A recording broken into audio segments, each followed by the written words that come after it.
হ্যাঁ বন্ধুরা, আজকে আমরা চলেছি পুঠিয়া রাজবাড়ি। পুঠিয়া রাজবাড়ির অবস্থান রাজশাহী জেলা সদর থেকে ৩২ কিলোমিটার উত্তর পূর্বে বাঘাপুঠিয়া জেলা সড়কের পাশে অবস্থিত। বাসে করে দেশের যে কোনো স্থান থেকে পুঠিয়া আসা যায়, অথবা ট্রেনে আসলে নাটোর অথবা রাজশাহী নেমেও সড়ক পথে খুব সহজেই চলে আসা যায়। পুঠিয়া রাজবাড়ি মূলত পাঁচানী জমিদার বাড়ি নামে পরিচিত, অথবা পুঠিয়া রাজবাড়ি নামে পরিচিত। এটা হচ্ছে মহারানী হেমন্ত কুমারীর বাসভবন। বাংলার প্রত্নতাত্ত্বিক নিদর্শনের ঐতিহাসিক রাজবাড়ির পুঠিয়া অন্যতম।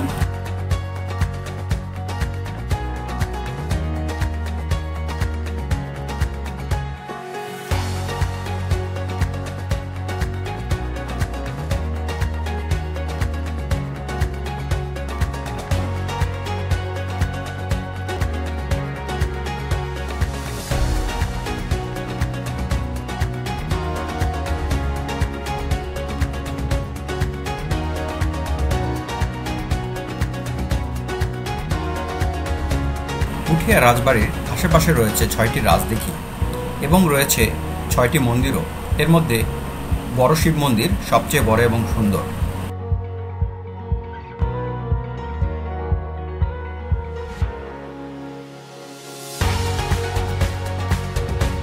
আপনারা যে শিবলিঙ্গটি দেখছেন, এটি বাংলাদেশ তথা দক্ষিণ এশিয়ার সবচেয়ে বড় শিবলিঙ্গ বলে পরিচিত।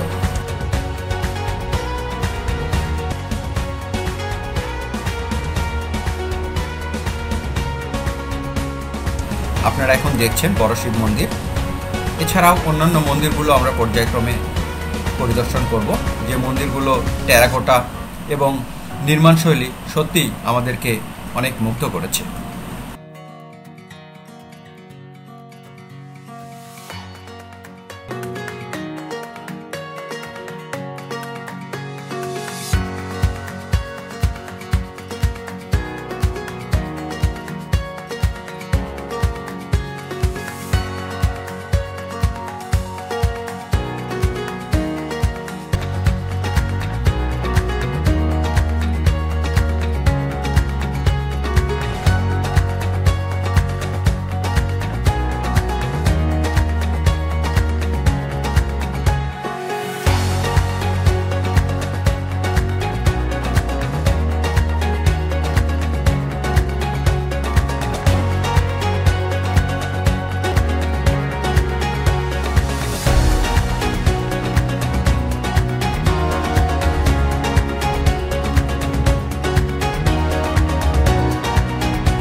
প্রাচীন পুন্ড্রবর্ধন জনপদের অংশ হচ্ছে পুঠিয়া।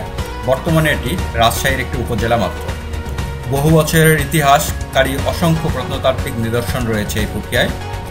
ইতিহাসের সাক্ষী হয়ে এখনও দাঁড়িয়ে আছে সেই রাজবাড়ি, প্রাচীন কয়েকটি মন্দির। আজকে আমরা এই ভিডিওতে সে প্রাচীন পুরাতত্ত্ব এবং এর ইতিহাস তুলে ধরব। রাজবাড়ির ভিতরের অংশে রয়েছে গোবিন্দ মন্দির, টেরাকোটা বা পোড়ামাটির ফলক দ্বারা নির্মিত।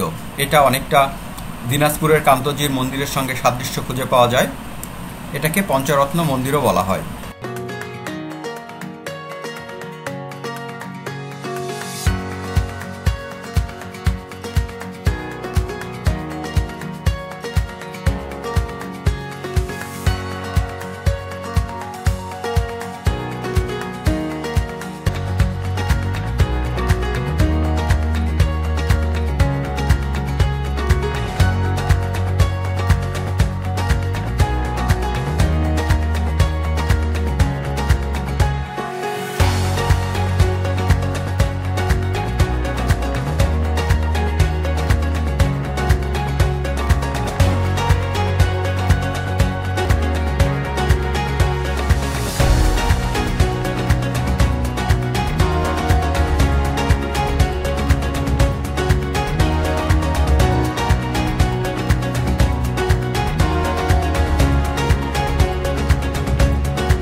সপ্তদশ শতকে মোগল আমলে তৎকালীন বাংলার বিভিন্ন রাজ্যের মধ্যে পুঠিয়া জমিদার ছিল অন্যতম প্রাচীন। কথিত জনৈক নীলাম্বর মুঘল সম্রাট জাহাঙ্গীরের কাছ থেকে রাজা উপাধি লাভ করেন এবং তারপরে তিনি পুঠিয়া রাজবাড়ি প্রতিষ্ঠা করেন। 1744 সালে জমিদারি ভাগাভাগি হয়। সেই ভাগাভাগিতে জমিদারের বড় ছেলে পান 5 আনা, তারপর থেকে এটা 5 আনা জমিদার বাড়ি নামে পরিচিত। 1950 সাল পর্যন্ত ছিল জমিদারি প্রথা বিলুপ্ত হয়ে গেলে পুঠিয়া রাজবাড়ির জমিদারিও বিলুপ্ত হয়। 1895 সালে মহারানী হেমন্ত কুমারী তার শাশুড়ি শরৎ সুন্দরী দেবীর সম্মানে নির্মাণ করেন বর্তমানে এই রাজবাড়িটি।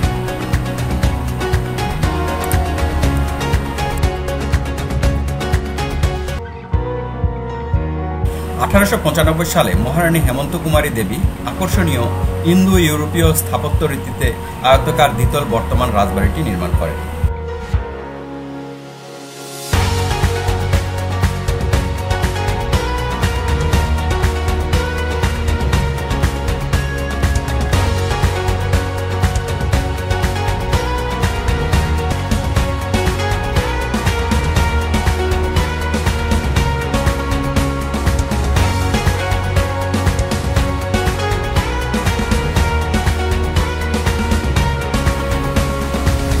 রাজবাড়িটির নির্মাণ শৈলী সত্যিই মনোমুগ্ধকর।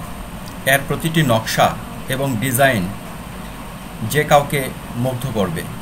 আপনারা দেখছেন কত সুন্দরভাবে দৃষ্টিনন্দনভাবে এই রাজবাড়িটি তৈরি করা হয়েছিল।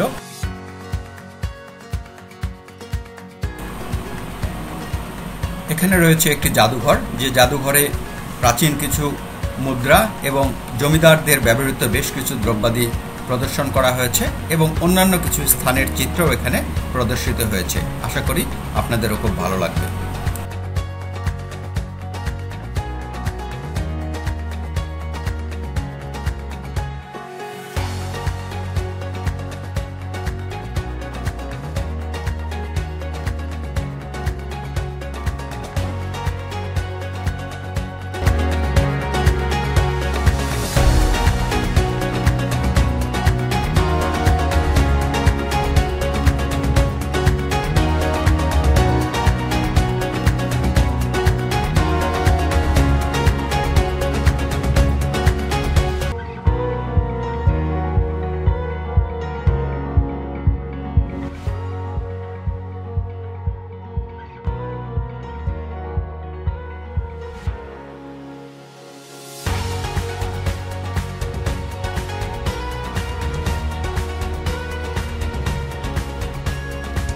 ভবনের সম্মুখভাগের স্তম্ভ, অলঙ্করণ, কাঠের কাজ, কক্ষের দেয়াল এবং দরজায় ফুল এবং লতাপাতার চিত্রকর্ম চমৎকার নির্মাণ শৈলীর পরিচয় বহন করে।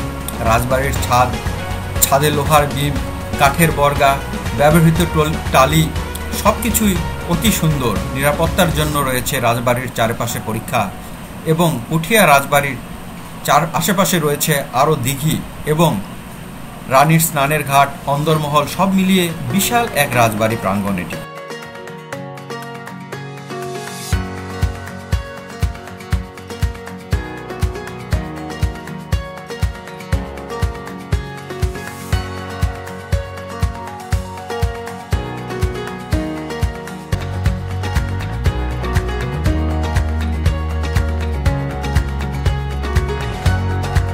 এটি হচ্ছে এক পাশের দিঘি।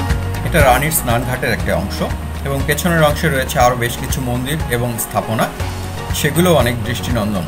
চলুন আমরা পেছনের অংশটাও একবার ঘুরে দেখি।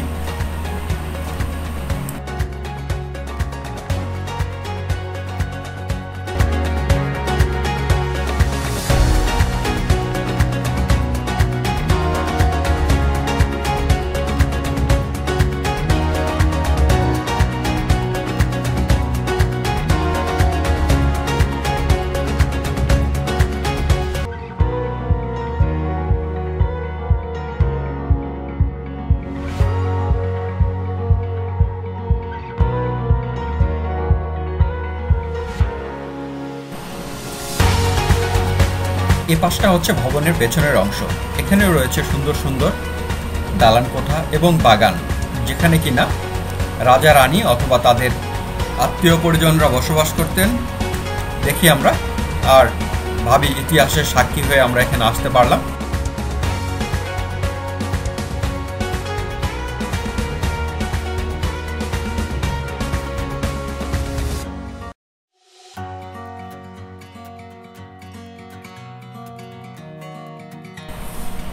এই স্থাপনাটা এত এত প্রাচীন, তারপরে দেখে সত্যিই খুব অবাক হলাম, কারণ আজ পর্যন্ত এটা টিকে রয়েছে। সত্যিই খুবই ভালো লাগলো। আপনারাও আসবেন, ভালো লাগবে আশা করি।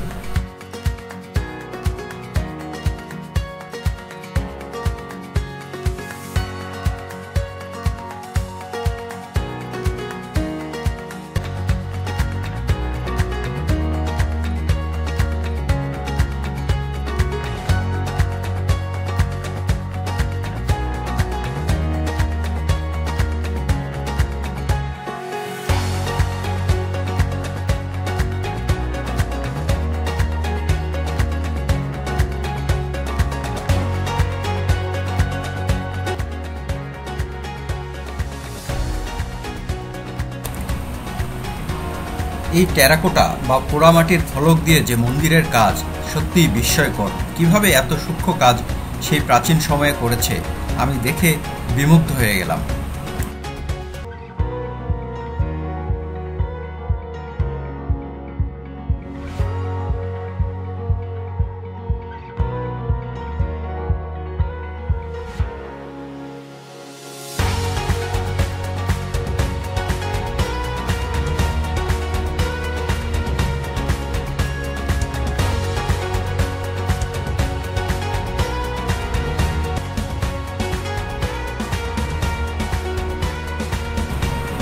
জমিদার বাড়ির অনেকগুলো মন্দিরের মধ্যে এটিও একটি মন্দির। এটির নাম হচ্ছে আহ্নিক মন্দির।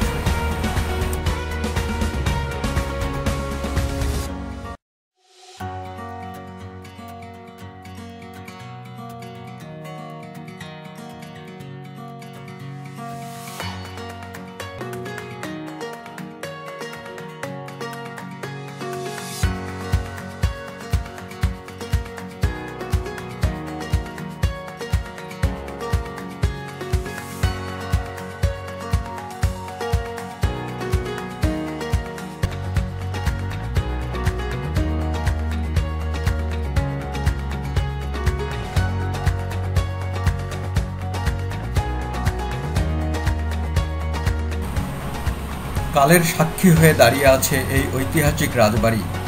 আপনারা আসবেন এবং দেখবেন, আশা করি ভালো লাগবে।